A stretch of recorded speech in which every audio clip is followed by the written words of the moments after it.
గత బీఆర్ఎస్ ప్రభుత్వం ఎంతో ప్రతిష్టాత్మకంగా నిర్వహించి హైదరాబాద్ నగరానికి ప్రపంచవ్యాప్త గుర్తింపు తీసుకొని వచ్చిన ఫార్ములా ఈ రేస్ పై కాంగ్రెస్ పార్టీ కుట్రలకు తెరలేపింది. ఈ నేపథ్యంలో అసలు ఈ ఫార్ములా ఈ రేస్ అంటే ఏంటి?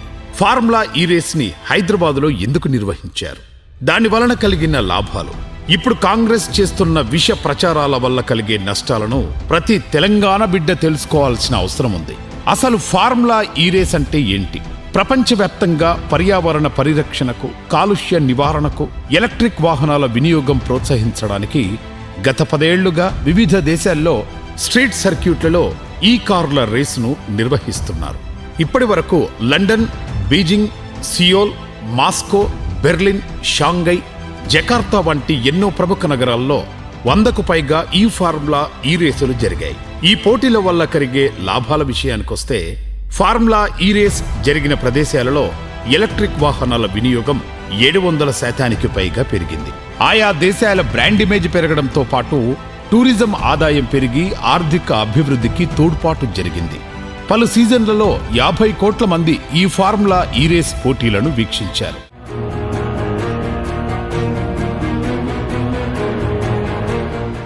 నెట్ జీరో కార్బన్ ఘనత సాధించిన క్రీడ ఈ ఫార్ములా ఈ రేస్.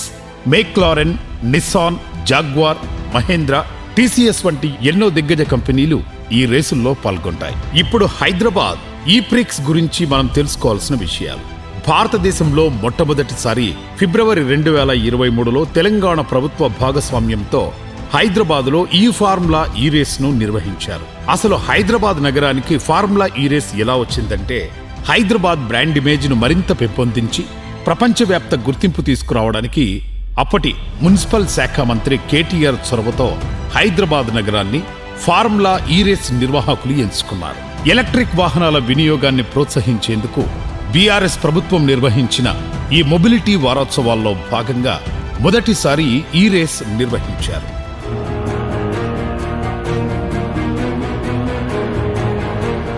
రాబోయే రోజుల్లో మరిన్ని రేసులు నిర్వహించేందుకు ఫార్ములా ఈ యాజమాన్యంతో తెలంగాణ ప్రభుత్వం దీర్ఘకాలిక ఒప్పందం చేసుకుంది. ఫార్ములా ఈ రేస్ హైదరాబాద్ రావడానికి మరికొన్ని కారణాలు కూడా ఉన్నాయి.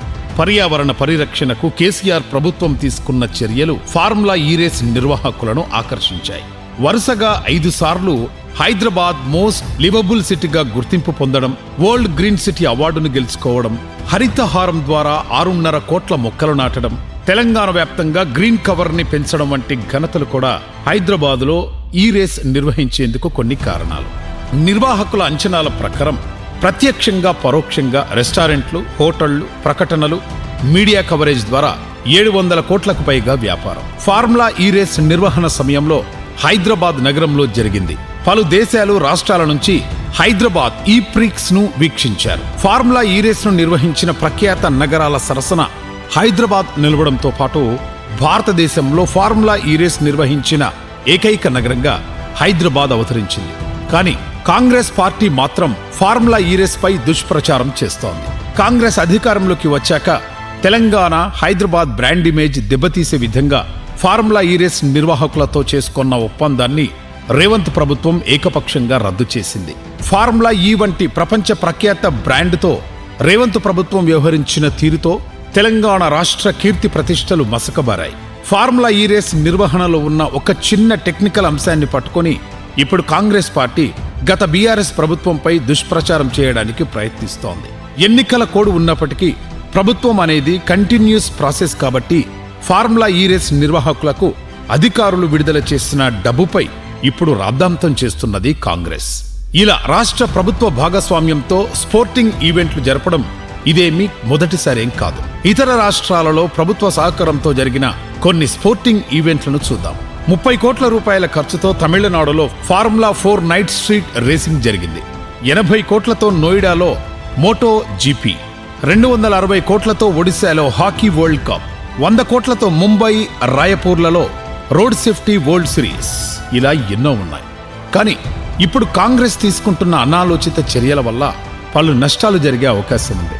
కాంగ్రెస్ తీరు ఇలాగే కొనసాగితే ప్రపంచంలో పేరు మోపిన బ్రాండ్లేవి తెలంగాణ ప్రభుత్వంతో ఒప్పందం చేసుకోవడానికి వెనకడుగుతాయి. ఫార్ములా ఈ రేస్ నిర్వహణపై ఇప్పుడు కాంగ్రెస్ ప్రభుత్వం కేసు వేస్తే అనవసర కోర్టు చిక్కుల్లోకి ఫార్ములా ఈ వారిని లాగినట్టవుతోంది. పెట్టుబడిదారులు, బడా బ్రాండ్లు, పెద్ద పారిశ్రామికవేత్తల పట్ల భయానక వాతావరణం ఏర్పడే అవకాశం కూడా ఉంటుంది. ఇలాంటి చిల్లర ప్రయత్నాలను రేవంత్ ఇప్పటికైనా మానుకుంటే రాష్ట్ర భవిష్యత్తుకు మంచిది.